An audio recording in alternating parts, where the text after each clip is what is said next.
Hey y'all, welcome back to the ranch. I'm Jared Paul, and today I am getting to plant these honey locust seeds that I got from my broski Gene Sizemore at Gene Sizemore Photography. I have two sets of honey locust seeds that have been soaking in water for the past 48 hours. Just warm water, you don't want it boiling or anything like that. Half the seeds, about 25, are from Colombia, the country, and half the seeds are from Phoenix, Arizona in the United States. The Phoenix, Arizona seeds are 2 to 3 times the size of the Columbia seeds, but the same genus species nonetheless. So this is a pretty cool and fun science experiment. Also, I have these two seeds from a variegated mini orange tree. I don't remember the specific type of orange it was. It was a long name, but my buddy was showing me around his greenhouse today. I ate one of the mini oranges, and there were 2 little seeds in it, so what the heck. I've never seen a variegated citrus tree, so we'll give them a shot as well. So, that's what's coming up on today's episode of Jarhead. All right, y'all. So, I actually had a few of these prepped in the basement on my seed warming mats under the grow lights for this order I placed through treeseeds.com a couple of years ago, maybe a little less than 2 years. I can't really remember. The sound effects in the background are our 8-month-old Stella Lucia. She's finding her voice and singing to us. So, anyways, I ordered a group of different seeds. No impact, no idea. The guy never got back to me, never sent the seeds, never refunded me. So, with that being said, I was already prepared for these gene seeds. So, honey locust. I think we have some here in Connecticut. I know we have the black locust. And I'm really excited to grow a different species from seeds. So let me just show you what I was talking about with the size difference. So that is one from Phoenix, Arizona. And this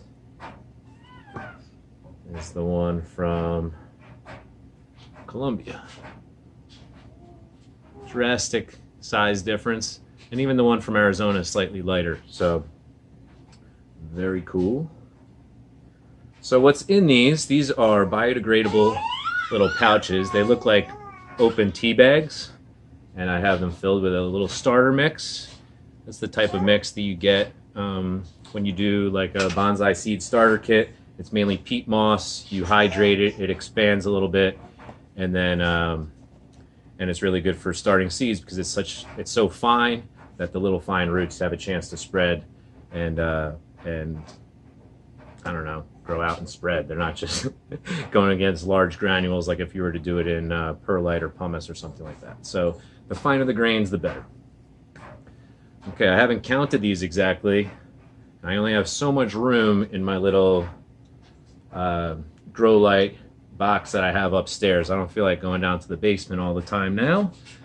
So we're going to do it upstairs. So I have a little seed heating mat over there all set up under the grow light. We'll show you that after we get these planted. So what I'm going to do is down this side with the Phoenix, Arizona honey locust, down this side with the Colombia honey locust, and then I will plant these 2 variegated citrus seeds in the middle. And I'll just mark the outside so that I know which one's on which side.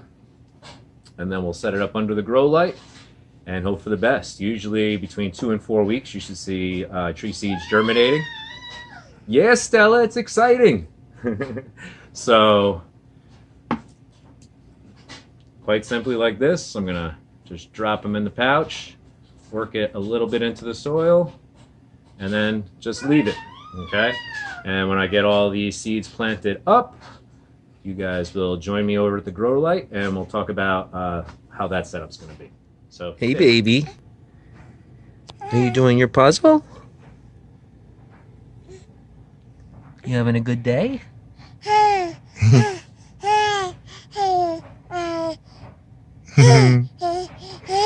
love your teeth. Crawling any day, folks. do you think maybe we might be in trouble with all these plants? All right, y'all. So, got all my seed pouches filled, dated. To the left, Arizona. To the right, Colombia.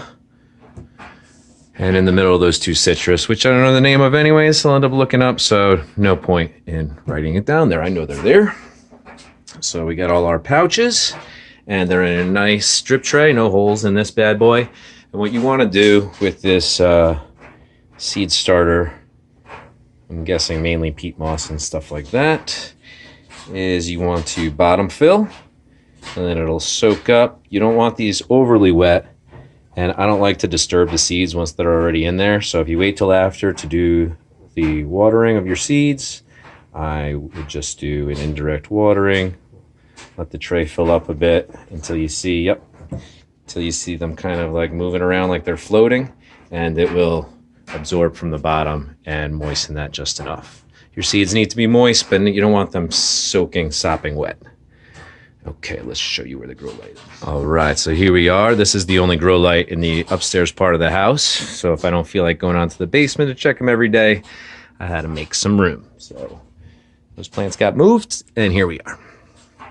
So to the left and the right, that's the grow kit that Scott Winard sent me, the homegrown bonsai kit, and they're doing well. And now smack in the middle on the seed warming mat are these new seeds. So if you haven't heard of the seed warming mat, it just it doesn't get too hot. You could leave it on all the time. Doesn't use too much power, and it provides just enough heat to warm the seeds the way they like it and keep those roots warm as well. So I didn't do it with this initial other grow kit because I don't know if I was being lazy or what, but since we only have pines and a spruce that popped up, I'll pop the jacaranda and Delonix regia on there too.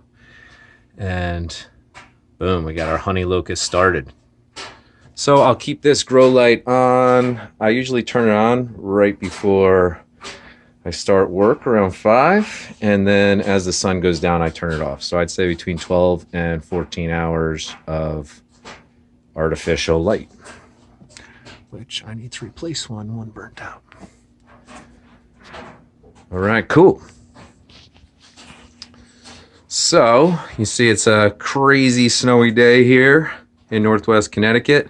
Everything had literally just melted, so whatever. Got to do a bunch of bonsai today, picked up some cool trees, and now the work is done. And I'm just hanging out with Laura and Stella, watching the snowfall. Hopefully y'all are staying warm, staying positive through this winter, and looking forward to spring as much as I am. So hopefully we'll get some seeds germinated. We'll have some new baby trees to plant.